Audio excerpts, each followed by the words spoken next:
Business Brain, episode 641 for Casual Friday, April 18th, Lineman Appreciation Day, 2025.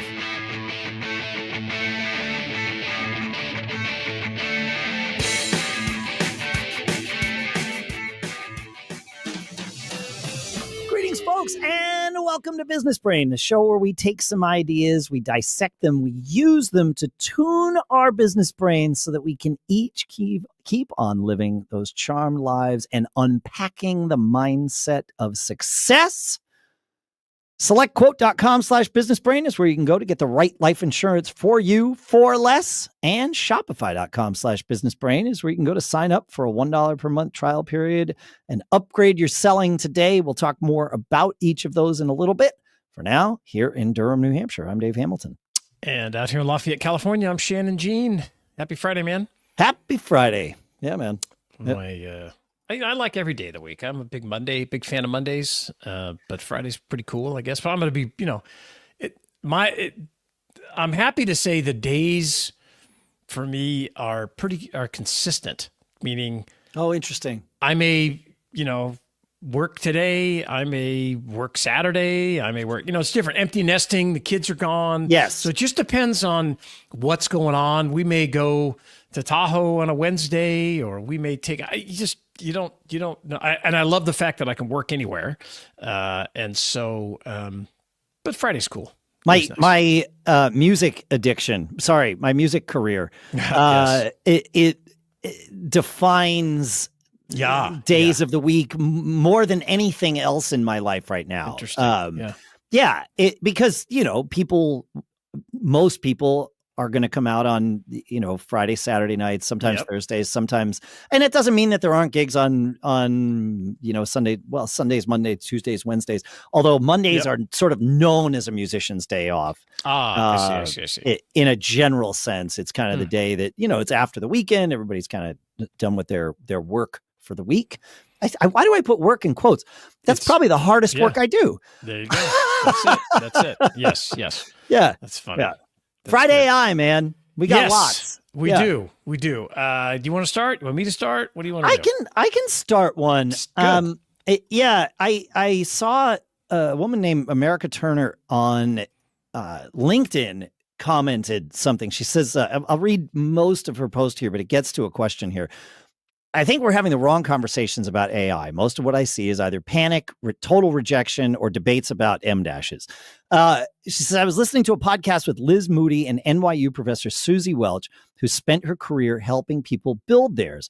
And when the topic turned to AI, she said something worth thinking about. She says, for a while now, it's been that we need to turn over 25% of our skill set every 18 months just to keep up with emerging tech. And with AI, that number has jumped to 65%. 65% skill churn every 18 months. So the real question isn't whether creatives should fear AI. It's how quickly and how well can we level up by 65%. And so this NYU professor Susie Welch's advice is to ask ChatGPT. I work in whatever your field is. I've made a career as a whatever your job is. How will AI disrupt my progress and what skills will it replace?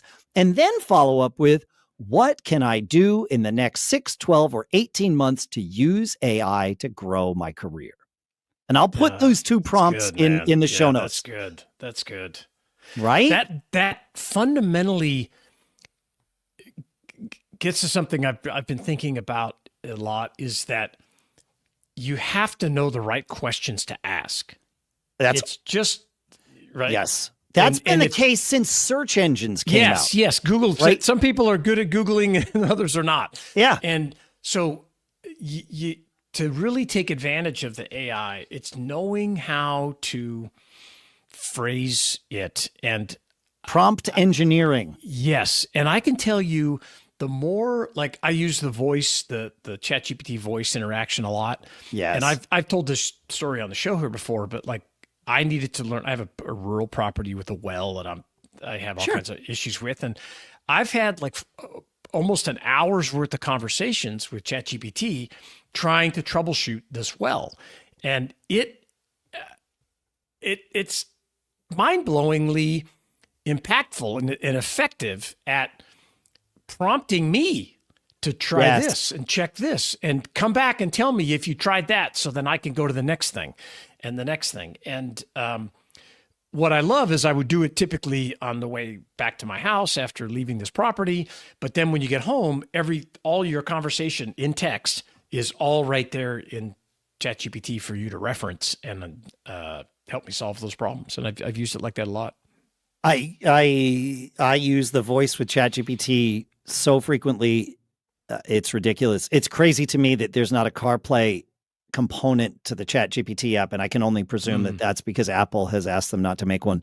I have learned something, though, and that is when I'm communicating via voice with someone, like, say, you, for example, if I ask you a question and you give me an answer, I am trained to then respond to that answer pretty much right away. It's how conversation generally works between two humans.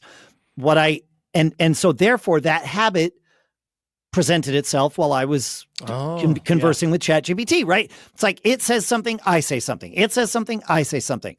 And I realized at one point I was in the car having one of these conversations and it said something and I didn't immediately know. I knew I wanted to ask it a follow-up, but I didn't know what that follow-up was. And so I paused and then I thought, well, wait a minute. It doesn't care matter. If I take 20 minutes to respond. Right. Like it's listening the whole time because I've turned it on to listen. Like if I could turn it off, obviously, but it's in that conversation mode. So it's listening, it'll hang out. And the freedom to sit and think about the exact right response. And sometimes I'll like daydream off on other things and come back to it or whatever.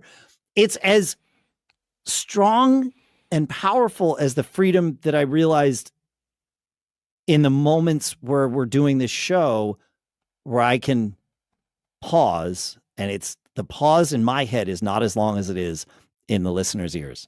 Right. Yeah. And I don't have to say all the time, even though I still do.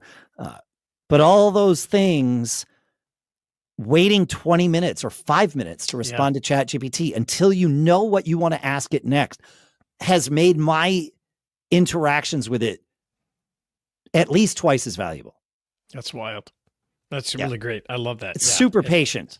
It's what it is. In fact, it's almost infinitely patient. I would argue that it will impact the way we have conversations socially over time. Oh, interesting. Yep. I mean, why not? Like if you and I are talking, I guess it would be like high people talking, right? Because one person will say something and the other person just won't respond for 20 minutes. And then 20 minutes later, you're like, hey, and the conversation resumes, right? So I think could be more valuable. I think that could be more valuable. Yeah. Yeah. It's pretty wild. I love that idea. I have some more ChatGPT stuff to talk about as well. I do too. I want to take a minute and talk about our sponsors because look, you've worked hard to build something, your business, your future, your secret underground innovation bunker. So why leave your legacy unprotected? And that's where our sponsor, SelectQuote, comes in. With nearly 40 years of experience, SelectQuote helps you find the right life insurance fast, affordable, and customized for your needs. Their agents work with top carriers to get you up to $5 million in coverage, possibly same day, with no medical exam if you're in good health. And yes, they shop around so you don't have to. This is about protecting your assets, your family, and everything you've built, all while still living that charmed life you deserve. SelectQuote. They shop, you save. Get the right life insurance for you for less at selectquote.com/businessbrain. Go to selectquote.com/businessbrain today to get started. That's selectquote.com/businessbrain. And our thanks to SelectQuote for sponsoring this episode. And now look, you already know that I use our sponsor Shopify to sell merch for my other podcasts. And every time I launch a product, it feels like I've hired an entire e-commerce department, but without the meetings or the awkward team building exercises. Shopify powers 10% of all e-commerce in the US. Wow. With ready-made templates, AI tools that write your product copy, and a checkout experience so smooth it practically sells for you. That little purple Shop Pay button, that's the secret sauce. And it might just convert faster than coffee at a Monday morning staff meeting. If Shopify were a person, I'd nominate it for Entrepreneur of the Year, or at least let it run my fantasy football league. If you're ready to sell, you're ready for Shopify. Turn your big business idea into ka-ching with Shopify on your side.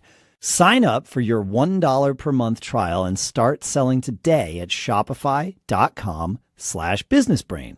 Go to shopify.com/businessbrain. Again, shopify.com/businessbrain. And our thanks to Shopify for sponsoring this episode. Okay. We're talking about ChatGPT, and let's stick with that theme because it's FridAI, man. It's FridAI. And on April 10th, there was an upgrade to ChatGPT, apparently to the memory. And Sam Altman, who's, I don't know, is he still the CEO? I don't know what he is. I think so. He said, we've greatly improved memory in ChatGPT. It can now reference all your past conversation. This is a surprisingly great feature. In my opinion, it points out something we're excited about, AI systems that get to know you over your life and become extremely useful and personalized. And I guess they had it. I thought it did this already. Yeah, it did. I know it did a this year already. ago. But what it says, it remembered things through a combination of you telling it what to recall and acting on its own. But now it's this new comprehensive memory function. Okay. Okay. And my guess is if you want this turned on, you have to go, well, I think it's on by default, but to make sure that it's on, you go to settings, personalization, and make sure that both reference saved memories and reference chat history. I think the second one is the new one. Maybe. Yeah, maybe. That's true. Yes. So I was reading about this and I saw a post on X where someone, I think it was Real Estate Trent, who is a strip mall guy, who's a great follow, by the way. He says, hey, now that this memory, go ask this question, it'll blow your mind. And the prompt is, you ask ChatGPT, now that you can remember everything I've ever typed here, point out my top 5 blind spots.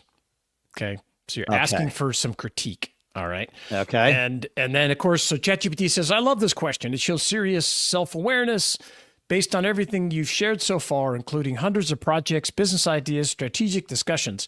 Here are 5 potential blind spots that show up in patterns, not criticisms, just growth levers.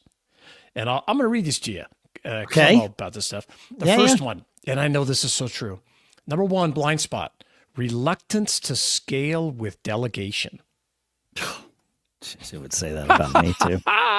It says you're brilliant at building and launching, courses, mastermind groups, projects, newsletters, short-term rentals, but you tend to operate as the engine behind each. And man, that's so spot on. So there's a lot of it gets this because it says there's limited mention of hiring help, systematizing with team members, or building layers between you and the daily grind. This could be capping your scale and freedom. And I was like, man, that is nailed it. Very true. The next one is extreme idea velocity could equal incomplete execution. Some ideas may need more boring follow through to really pay off big. The opportunity cost of jumping too soon might be hidden. Dude, that's just so spot on. Jeez. And then this one that I thought was pretty good too. Undervaluing your authority brand. You may be focused and there's more in depth. I'm just going to read the little summary. Yeah. I fed this to ChatGPT for me just now too, and everything it said is right, but I'm trying to listen to you. So yes. Undervaluing your authority brand. You may be so focused on helping others win that you underplay how powerful you already are. That's motivating. Obsessive optimization in creative projects. Perfection might occasionally get in the way of publishing fast and letting feedback guide the next move. I disagree with this one. I think it got this because especially when it was brand new, I'd be like, no, that's not right. Fix it. You misspelled this. Change this. So there's a lot of that in it as it's evolved over time. Yes. And then number 5, which I get it totally, future planning bias towards control not leverage. And I'm not risk averse, but I am a bit leverage averse. I paid off all my houses, which people are like, that's a huge mistake, yada, yada, yada. It says your blind spot, risk aversion may be keeping you from placing a few smart bets that could 10x your reach or income. Yeah. These are amazing. I have a couple of these that I'll share. The rest I kind of need to process. But the underutilization of your leadership gravity. The blind spot is you may underestimate the power of your reputation and network, leading to under-leveraging your platform when negotiating, pitching, or recruiting. It's totally 100% true. Because you're humble. I have it too. What's the imposter syndrome? Imposter syndrome. That's it. Yeah, we talk about it. That's probably why we talk about it on the show that much. Correct, because we both have it. Yeah, it's crazy. I've talked to it about building wealth, and it says my blind spot is you may be overestimating how much knowledge is required to get started with a more active investing strategy. Waiting for the perfect understanding might be holding you back from progress through small, safe actions. Powerful, dude. I have to tell you, after I did this on go ahead. Do it. No, I have one more, but I have mine in front of me. You have yours on the top of your tongue.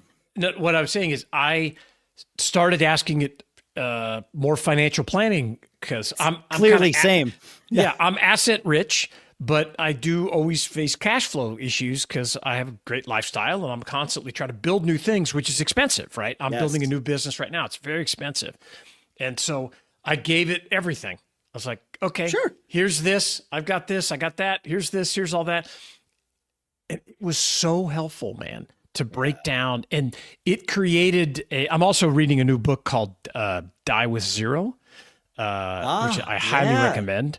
It's very interesting because I went to my financial planner, not to make this about that, but they're like, oh, when you're 90 something, if you pass away, you're going to have X number of dollars. And I was like, that's a lot of money. I want my kids to obviously get something, but there's a lot. And I was like, man, what if we change that? And what happens? So I'm trying to educate myself more. And ChatGPT has been very helpful. Now you go. No, what I like about ChatGPT, to follow on to your point, is it is excessively objective. Like it can take I can share with it things that I wouldn't necessarily be comfortable just posting on the internet or even sharing with everybody necessarily. But I can share it with this stuff. And the answers it comes back with are just so stark and obvious. Sometimes it's like, of course I can't see that because I'm stuck in the middle of it.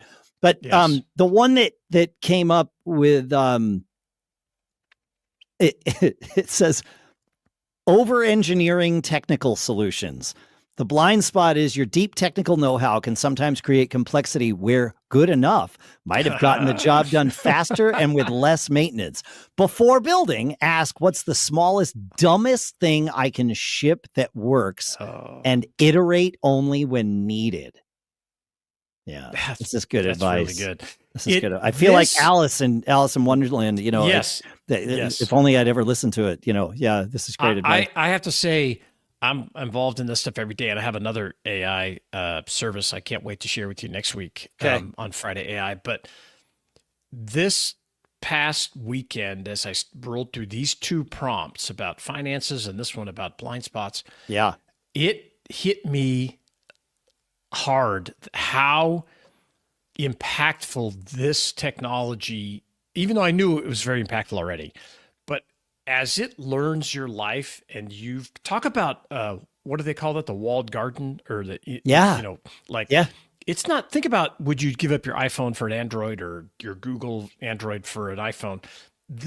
You will have an AI that is so intertwined in your life that you will never give it up because so much history is in there and it's so valuable to you to guide and come back and say, well, Shannon, 5 years ago on January 13th, 2025, you said this and you wanted to look like this by 2030. Yes. I've had this conversation with my therapist and he jokes, he's like, well, one of these days AI is going to take my job. And I said, maybe. But right now what it does is it makes it easier for me to come in and know what I want to talk about with you because it knows what you're good at for me. And there's some things that AI can't do, like having another human respond to things. Yes, of course. Right. Like it's not that yet. So being able to dissect things and articulate things and then be like, all right, now here's what I want to talk about. My therapist is like, you move so quickly through all this stuff. And I'm like, well, yeah, like, why would I want to waste time? He's like, well, but you know what you want to talk about. I'm like, well, part of that's just me, but also part of it is I like work these tools. And to your point about not caring whether you have iPhone or Android, it's going to be about the AI.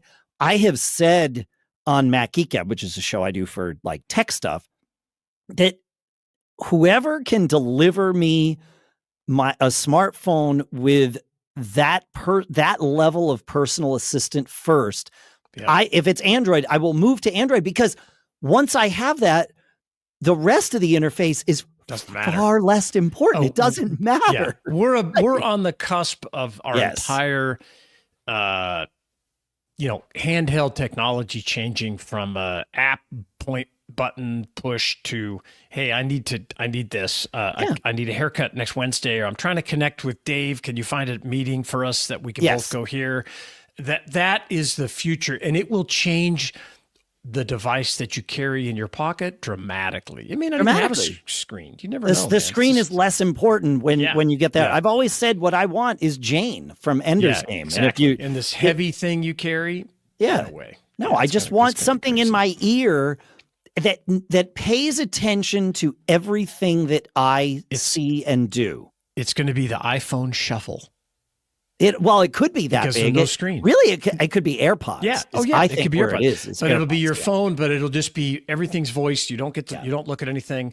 Play my music, play my whatever, play my, all that stuff. Well, I think as humans, we like screens. Yeah, I know. We are visual creatures. So, definitely. So I think the Vision Pro or the glass thing, the glasses or whatever, that is going to be part of this too. Yeah, probably right. Yeah, but wearables is where this is going. It's an exciting time. We'd love to hear what AI stuff you're working on. Feedback at businessbrain.show. And don't forget, we're always out there looking for your reviews. It helps us get this content out to more people that we want to help their business brains evolve. So go to businessbrain.show/review and leave us a review, and you'll be entered to win a MacBook this year. Absolutely. Yeah, man. Jawohl. It's craziness here, what we have going on. Awesome. And we love being a part of this conversation with all of you. So yes, feedback at businessbrain.show, businessbrain.show/review, and tell a friend about the show, would you please? I would love that. I would love that this week. Have a great weekend. See you next week. Later.